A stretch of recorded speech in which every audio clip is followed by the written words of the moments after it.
moving icons, just organizing, rearranging the furniture. Both Android and iOS do it the same way. The feel might be slightly different, but you just touch and hold until something happens. And if you keep your finger down, you'll notice that the icon is kind of attached to your finger and you can move it wherever you want. So let's say that I want to move this Polar Steps, which is a fun travel app. I want to just move it to the top left. Touch and hold and keep holding. See, something popped up, but keep holding, and now this icon is attached to my finger and I can move it wherever I want, either on the same page or to a different page.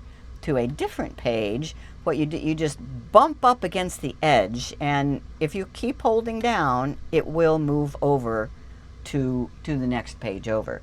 So that's moving an icon either within the page or to another page. How do I stop them wiggling? You can just tap anywhere that's not on an icon. And same thing on Android. Touch and hold. Whoops. See, you do have touch and hold. Keep your finger down and then keep holding, and it's now attached to my finger. And I can move it up or over wherever I want. So, rearranging the furniture, moving icons.